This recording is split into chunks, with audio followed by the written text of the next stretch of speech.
All right, so first off, all praise to Yahweh. In the name of his son, Yahweh Shai. In the name of the Holy Spirit. Double honors. Double honors to my elders, apostles, and the bishops of Great Millstone, otherwise known as GMS for short, but also known as the Prophets of Doom. These are where I have learned this truth and where I am still learning this truth. And also shalom to the remnant and the elect of Israel. Lord willing, I'm of that number. This video is going to be a part 2 to the MotB will be the modern day offer you can't refuse. I just want to touch on a couple more things here. All right, so first let's get this fair use, since I don't know exactly where the Spirit is going to lead. All right, so fair use. It says copyright disclaimer under section 107 of the Copyright Act of 1976. Allowance is made for fair use for purposes such as criticism, comment, news reporting, teaching, scholarship, education, and research. Fair use is a use permitted by copyright statute that might otherwise be infringing. All rights and credit go directly to its rightful owners. No copyright infringement is intended. All right.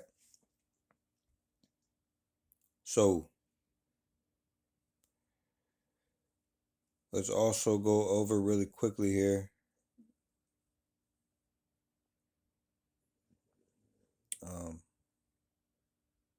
Hold on. Where's it at? Okay, yeah, let's go over quickly again. All right, what did it mean in the movie Godfather to make an offer you can't refuse? Again, it says in The Godfather, make an offer he can't refuse means to present a choice where the alternative to accepting is so dire, often involving violence or ruin, that the recipient is compelled to agree, blending extreme pressure and perceived benefit to ensure compliance, essentially a veiled threat disguised as a generous purpose. All right, I'm gonna read this last little bit of this, the top of this overview. It says it signifies Don Vito Corleone's power to manipulate situations by exploiting weaknesses, forcing people into a corner where only one choice serves their survival or interests, as seen with the movie role of Johnny Fontaine. Okay, so if you're not familiar with this movie, all right, this had to do with the mafia, all right, and how they used their power, how the most powerful family used their power, all right. And making an offer you can't refuse is similar to how Esau is going to push, okay, the MotB. All right, he's in the stage of pushing it gradually now. It's just that a lot of people can't see it. All right, even Israelites that are in the truth. All this knowledge after all these years of being in the truth, and this is your stumbling block. All right, so far, thus far. All right, the Lord can wake Israelites up to it uh, just in time, or He can leave you asleep and blind to it. All right. Um, let's get a scripture really quick.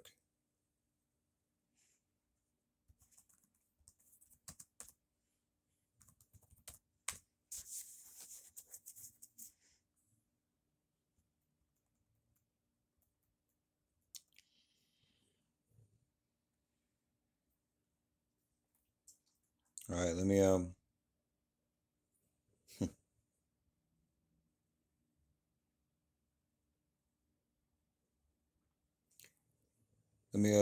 get here Luke 4:18. This is the Lord. This is red letter. Okay, this is the Lord speaking. It says, "The Spirit of the Lord is upon me, because He hath anointed me to preach the gospel to the poor.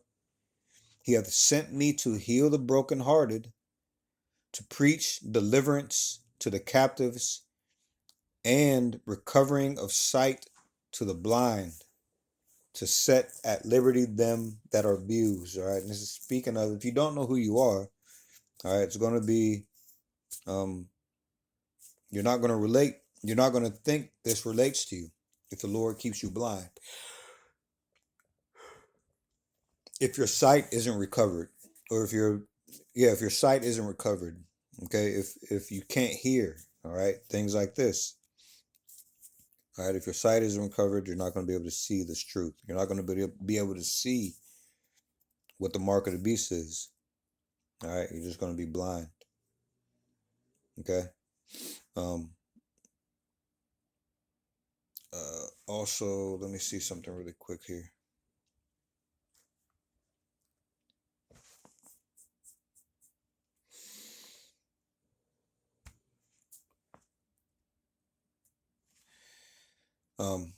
Let's go ahead and go to the. There was something else I was going to say here. Hold on for a second here.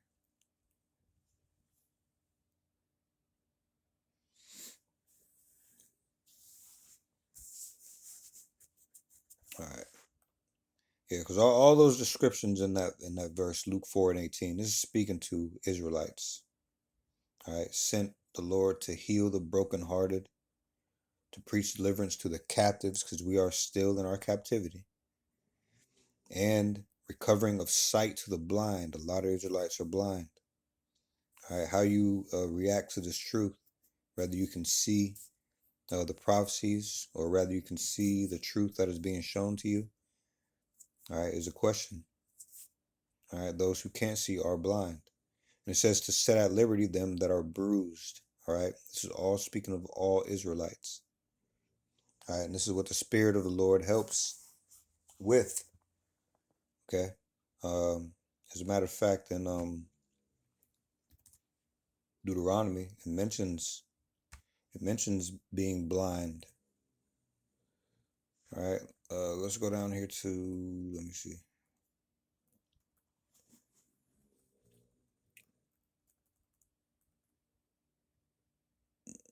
Let's see.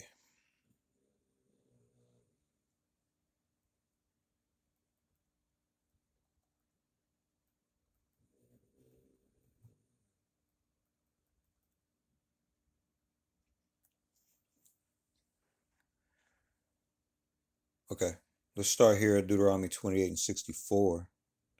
It says, "And the Lord Yahweh shall scatter thee among all people, from the one end of the earth even unto the other, and there thou shalt serve other gods, which neither thou nor thy fathers have known, even wood and stone." And in this next verse, this is the point.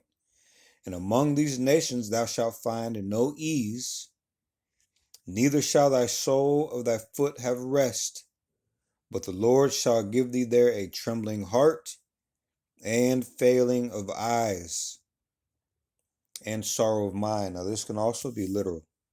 All right, but this, in the spiritual sense, failing of eyes. You have no idea who you are. Therefore, you're not going to be able to see what's coming. If you don't know who you are, you're not going to find any reason to pay attention to this truth. Right, to take these things seriously, which you should be. All right. So now let's see. What else was I going to talk about here? Let's go to this warning and prophecy that we find here in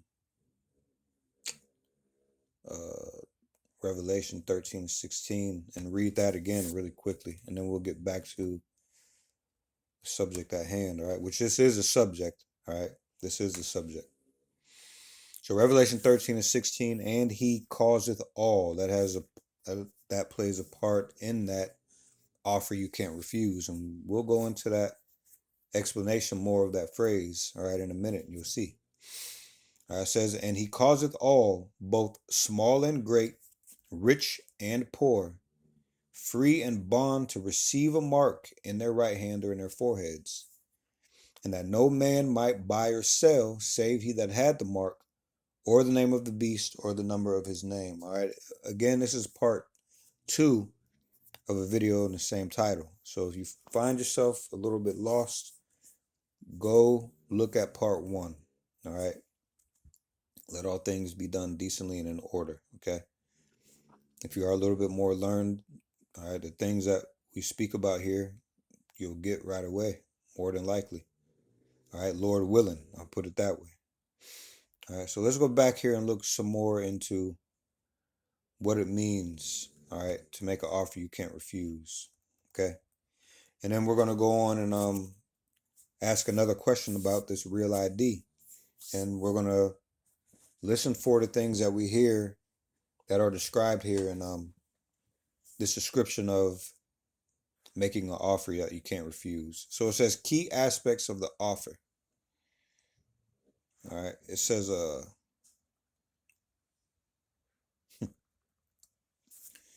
implicit threat. All right. These are key aspects of the offer. Implicit threat, strategic power, creating dilemmas, duality. All right.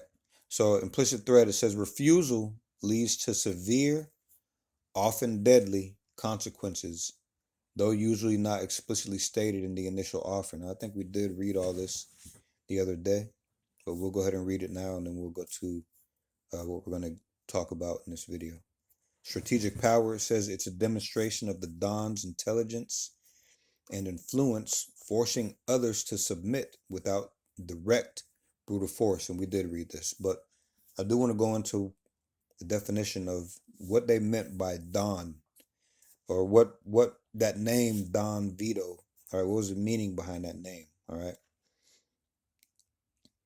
Creating dilemmas, it says the tactic, making an offer you can't refuse. All right, the tactic involves maneuvering opponents into positions where their options are limited, making your desired outcome the least bad choice for them.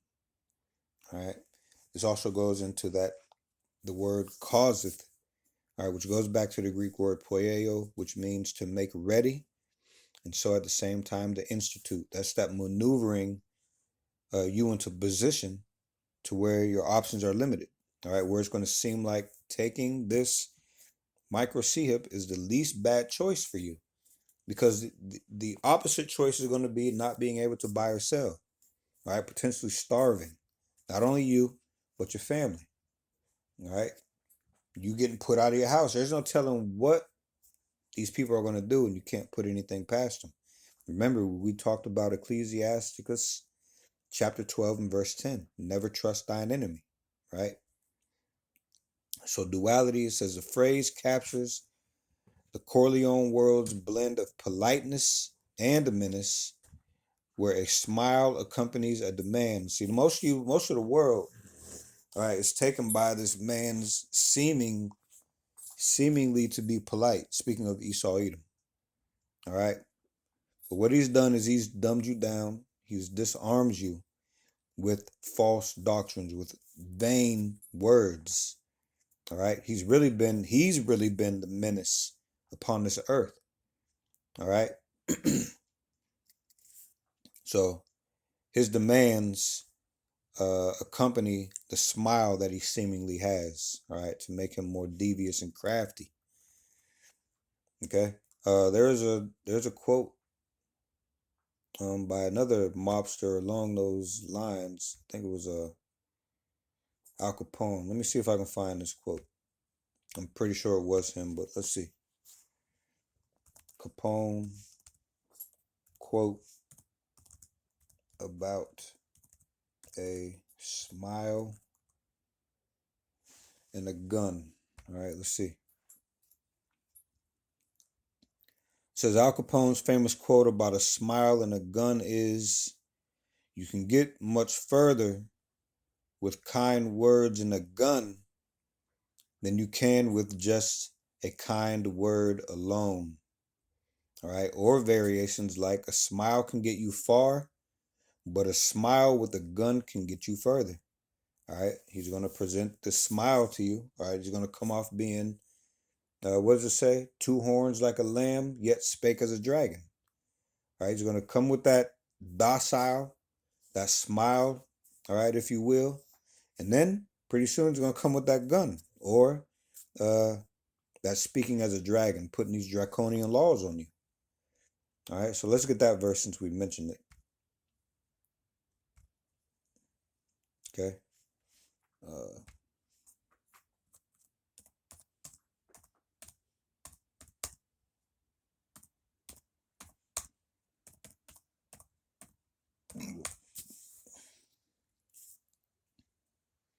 oops, hold on. All right, Revelation 13 and 11, which is in the same chapter. All right, we went over this chapter before. We talked about this. We'll go ahead and read this again, though. Revelation 13 and 11, and I beheld another beast coming up out of the earth, and he had two horns like a lamb, all right, and spake as a dragon. Okay, this is this Edomite empire. This is the Edomite rulership. These are the ones that are making you, or that are going to make you an offer that you can't refuse. All right. So give me a second here. Get back here. All right. So going on Al Capone's quote, it says, "A smile can get you far, but a smile with a gun can get you further," highlighting that diplomacy, a smile or a kind word, combined with force, which is likened to that gun, is more effective for achieving goals. All right, a classic gangster philosophy on power and persuasion. Okay. Oops, hold on a second. All right. So now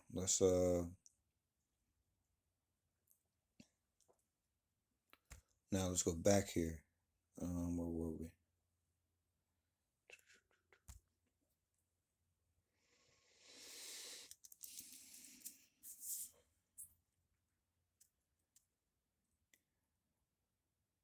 All right. It says an example in the film. All right, this is the example that was in the movie. All right, it says while Johnny Fontaine wants a movie role, Vito tells him, "I'll make him an offer he can't refuse," which later translates to the gruesome scene where producer Jack Woltz wakes up to find his prize horse's head in his bed, forcing him to give Fontaine the part. In essence, it's not a true offer, but a strategic demand backed by the implicit threat of extreme negative repercussions. All right, so they're coming to you with a smile first. All right, you keep putting it off. All right, another example of this, another blueprint that shows this blueprint is what happened in 2020. All right, started off volunteer, and then it went to mandates where they threatened your job.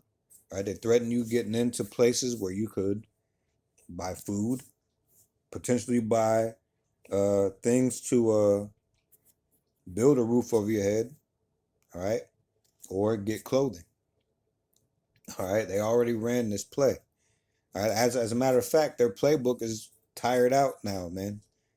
The truth has shined a light on it, and it's old and it's ready to pass away. Okay, it's old, but so they come to you with their smile, all right, all docile, uh, you know, telling people that it's volunteer. All right, they point out all the cool things about it. That you can be seemingly telepathic. Right? You can have seemingly superpowers that they showed in all the movies of the past. All right. Okay. You can see things that aren't there with glasses if you connect this to the glasses to the hand. Right? And the thing in the head is more powerful than the one in the hand. Right? The one in the hand can't control the one in the head, but the one in the head can control the one in the hand.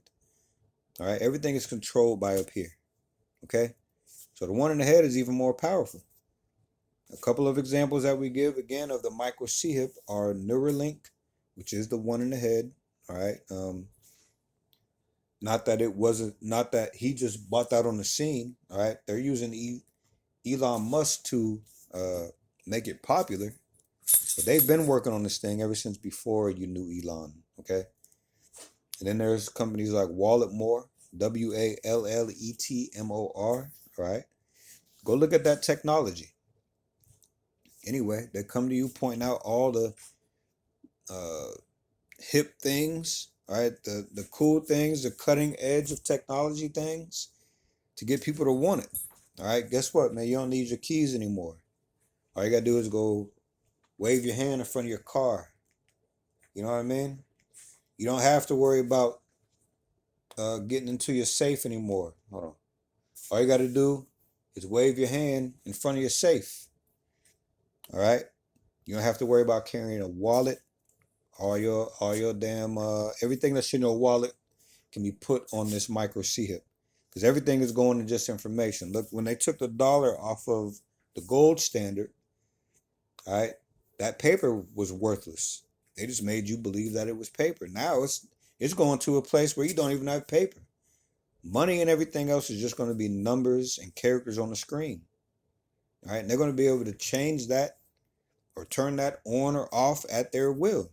All right, people are not considering these things, man, because they're not considering the Lord Yahweh and Yahweh Shai. That's the reason why we know these things through the spirit of Yahweh and Yahweh Shai. All right, through men that guide you. The Lord put pastors here to show us the difference between right and wrong and to guide us towards the truth and understanding of prophecy. All right, but soon after this smile, when this smile turns into a scowl, right, instead of a horse's head being in your bed, your livelihood is going to be threatened.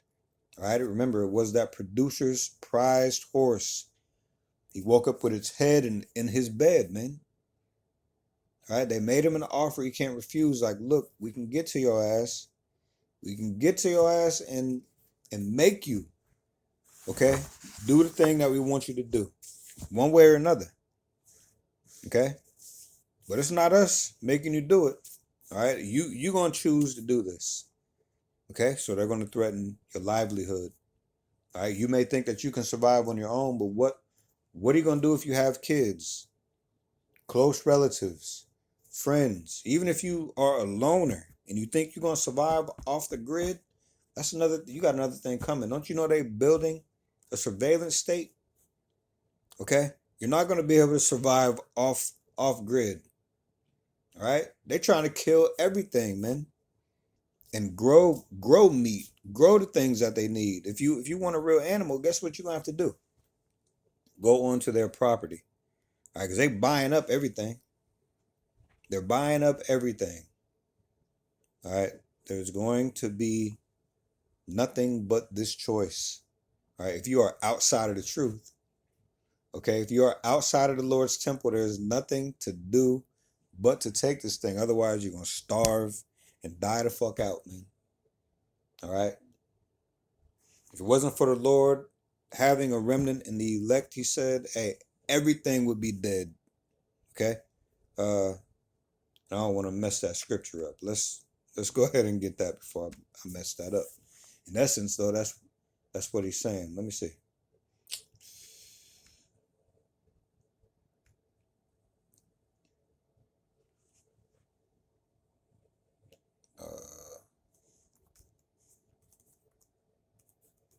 Oops.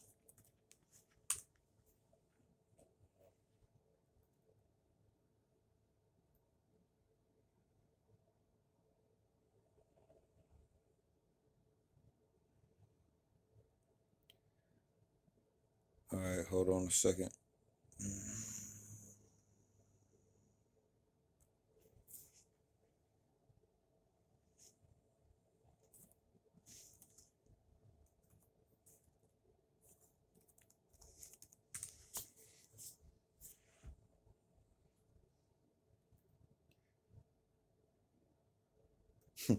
All right, this is Matthew. Hold on.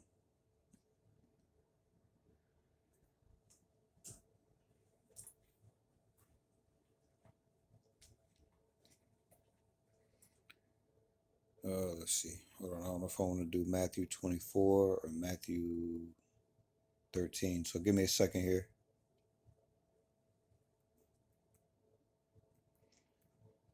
All right. Hmm.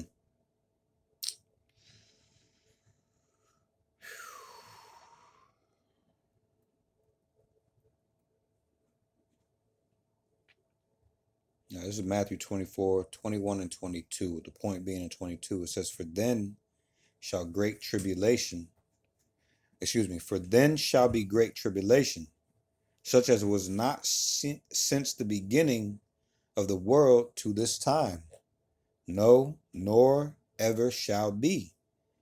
And except those days should be shortened, there should no flesh be saved. But for the elect's sake, those days shall be shortened. All right. No flesh. These people don't care, man. All right. They are about death. All right. They are about death. That's all, and that's it. Hey, as a matter of fact,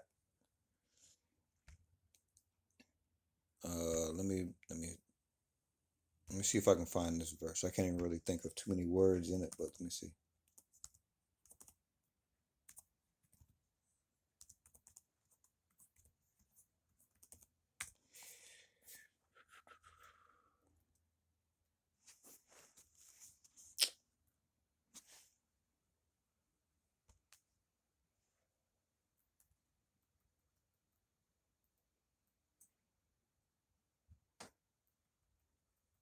I think I just thought of it. Mm,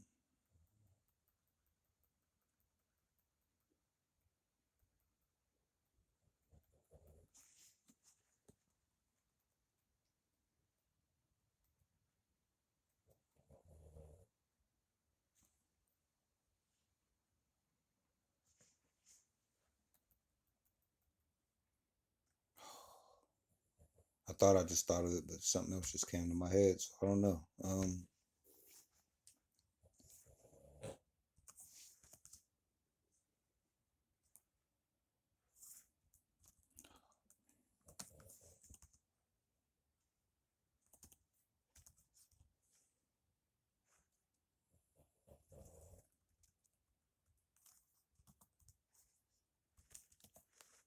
Hmm.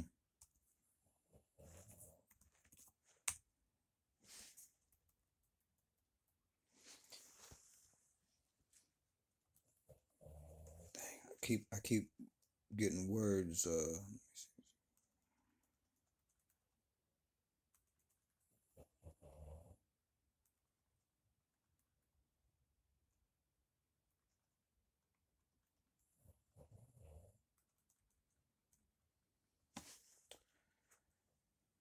All right, hold on. Let me try one more thing.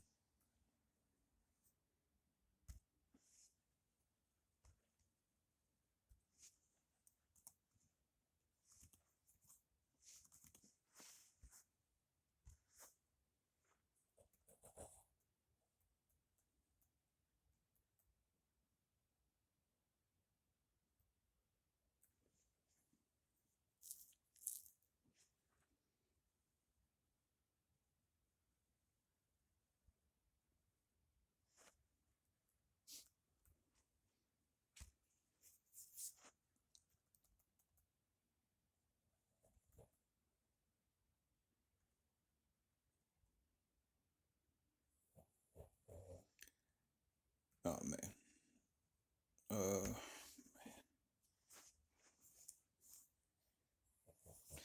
I can't think of the verse. If somebody watches this, you can put it down in the comments. But it has something to do with like Esau's appetite or or being like a fire or something, being not being able to be filled or something like that. And I can't think of the verse, man. Let me see. I don't think it mentions Esau per se, but I think it's talking about the wicked. Let me try one more thing real quick.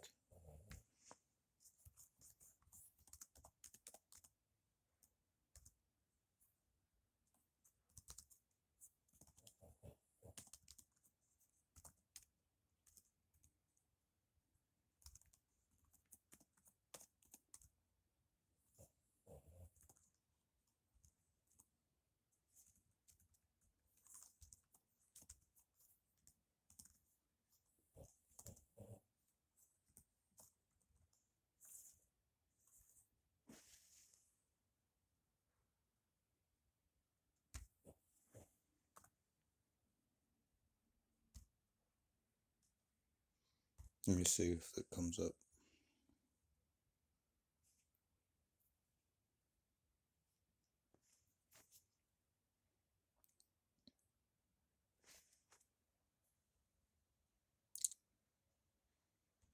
Mm.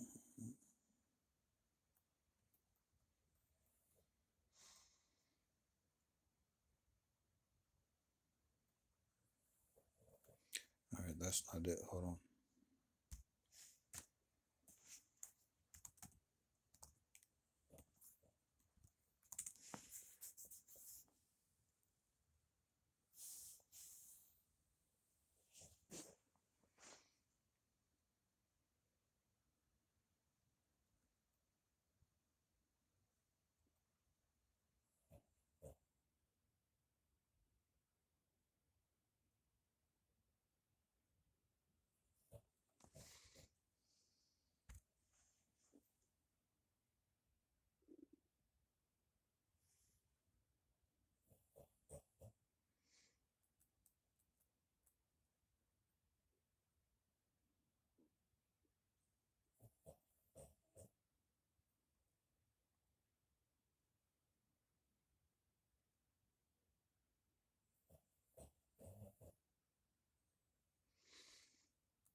This is man.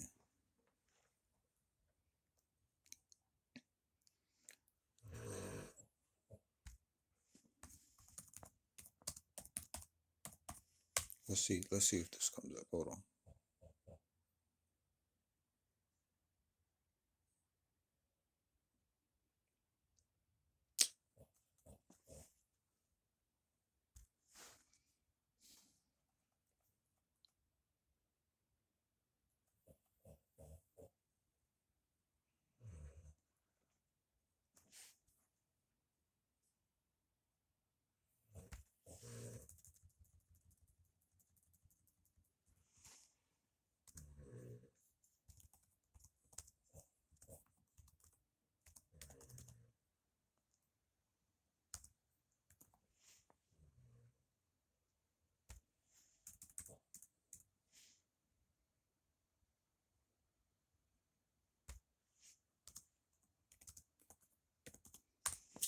Man, give me a second. Oh man, let me see.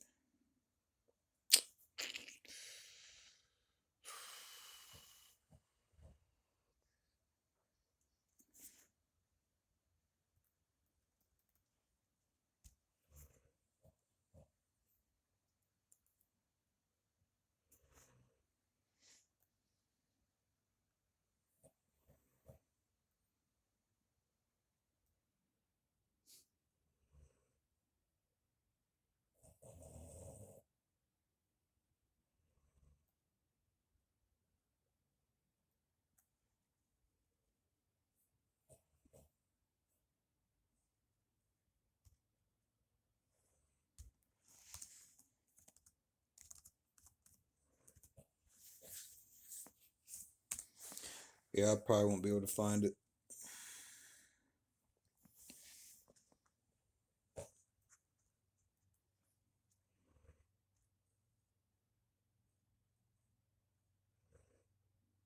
Maybe this is it.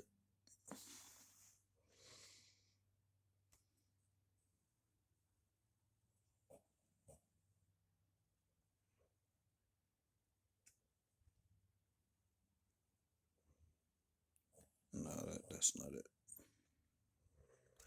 That's not it.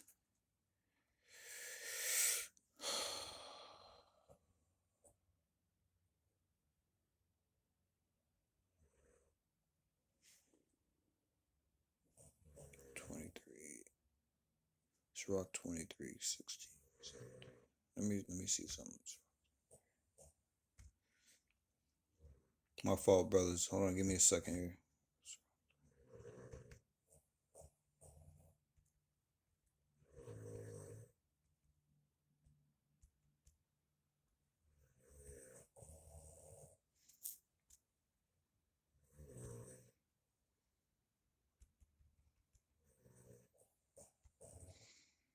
I just want to make sure.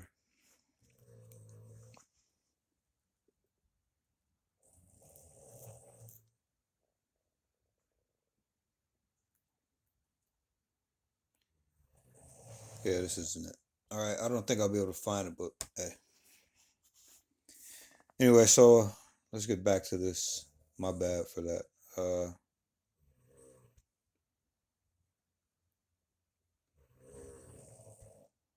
All right, so again, um, my bad, but what did it mean in The Godfather? Make an offer you can't refuse. So in essence, it's not a true offer, but a strategic demand backed by the implicit threat of extreme negative repercussions, and that's exactly what this um, causeth all, or to make ready, and so at the same time to institute. This is what this gradualism is going to lead to, which we spoke about gradualism in the last video of the same title, I believe. But if not, let me look that up really quick. Also, all right, let's define gradualism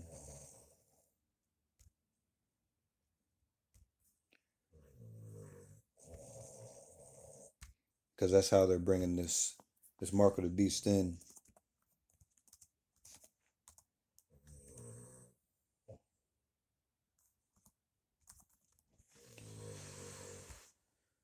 All right.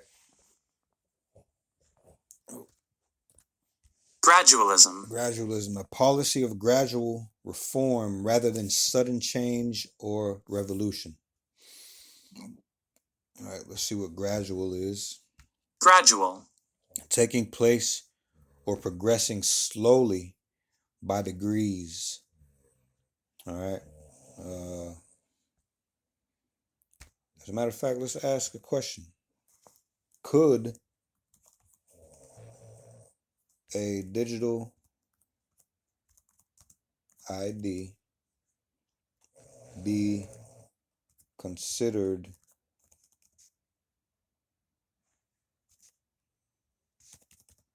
as a gradual step toward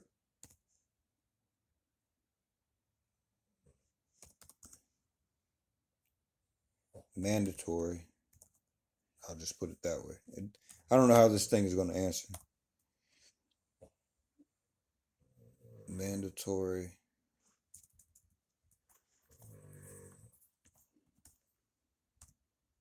human micro C hipping.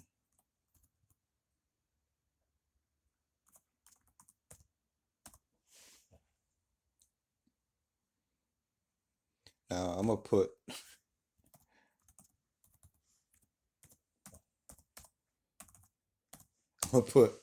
hypothetically. Okay, hypothetically speaking, could a digital ID be considered a gradual step towards mandatory human micro C hipping? I don't know what this thing is gonna say.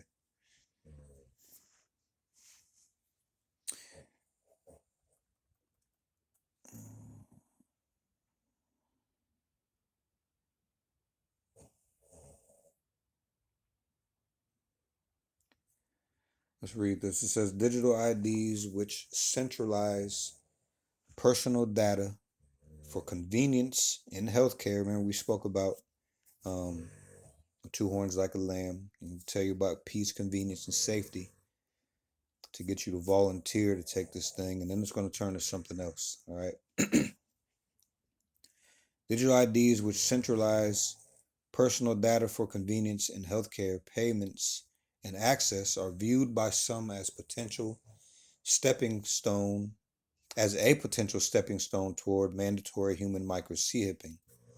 Although they are currently distinct technologies, privacy advocates fear this trend could lead to increased surveillance and reduced bodily autonomy. Hypothetical connections and concerns. It says gradual normalization. We spoke about this in a video a while back. This is bringing this to mind. The voluntary use of implanted micro C hips for convenience, such as workplace access, contactless payments, or storing medical data, could normalize the concept of merging technology with the body.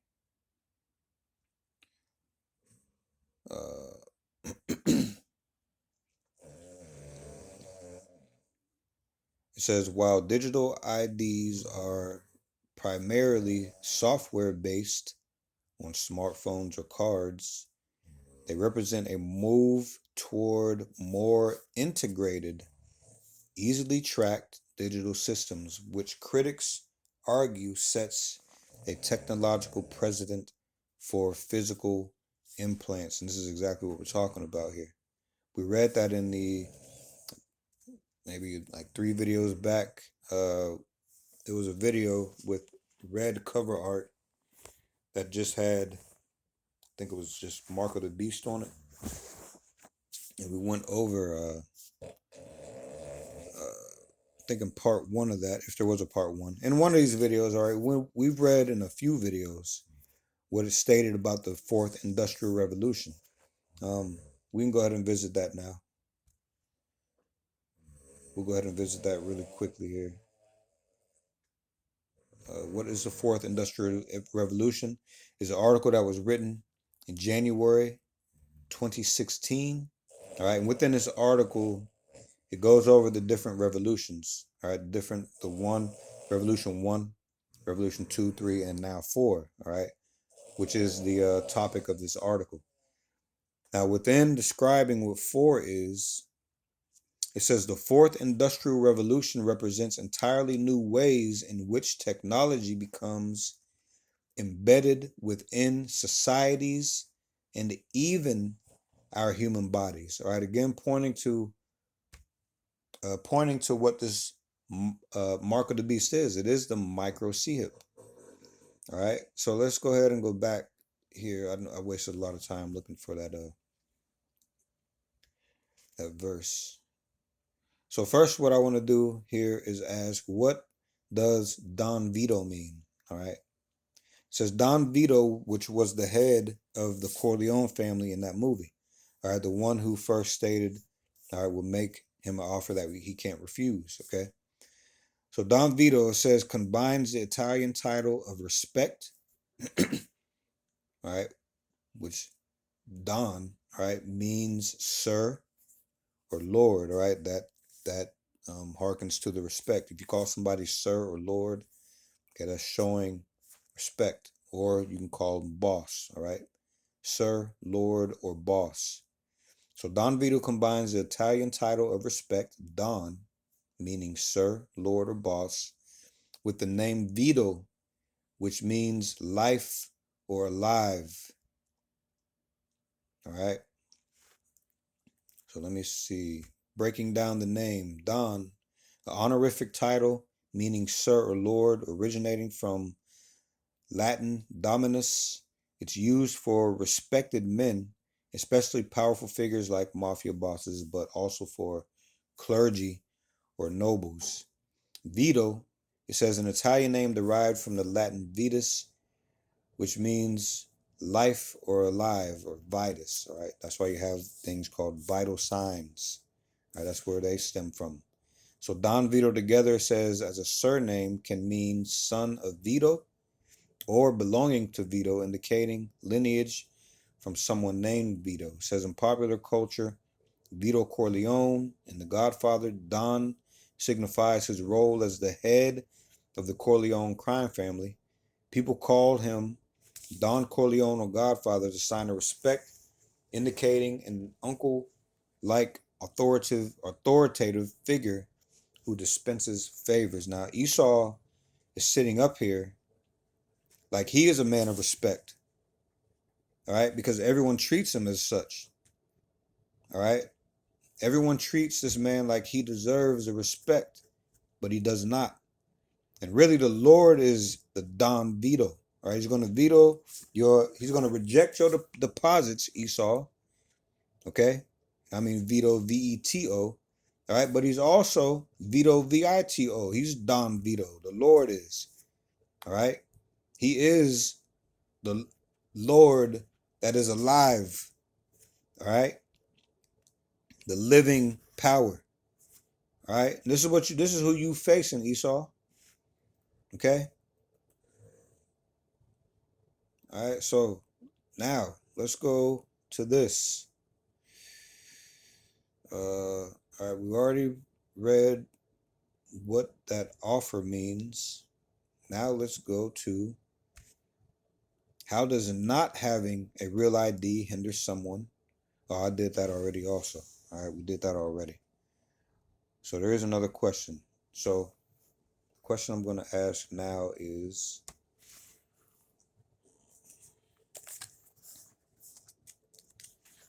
all right, oh, I don't need the notebook. I can just type it up. So the question now becomes, how can, now since we're talking about gradualism, let me check this time. It's already been almost 50 minutes. So I'm going to cut this here, and then Lord willing, we'll come back with a part 3, Lord willing, and we'll move on, all right, with the question that I had meant to ask in this video, but the Spirit had me go on a little rant. I apologize for that. All right, but there's more that we got to speak on as far as this MotB being the real life, the modern day offer you can't refuse, right, if you don't have the Lord. So hope this came through as sincere and edifying, and with that, all praise to Yahweh, in the name of his Son, Yahweh Shai, in the name of the Holy Spirit. All right, double honors to my elders, apostles, and the bishops of Great Millstone, otherwise known as GMS for short, but also known as the prophets of doom. These are where I have learned this truth and where I am still learning this truth, and also shalom to the remnant and the elect of Israel. Lord willing, I am of that number, and Lord willing, we'll see you in the next video. Also, if I come upon that verse, sooner or later, I'll end up putting it in that in the description box of this video, Lord willing. All right, speaking about how Esau's appetite, all right, is likened to fire or death or a pit. I can't remember how the scripture put it. So anyway, shalom.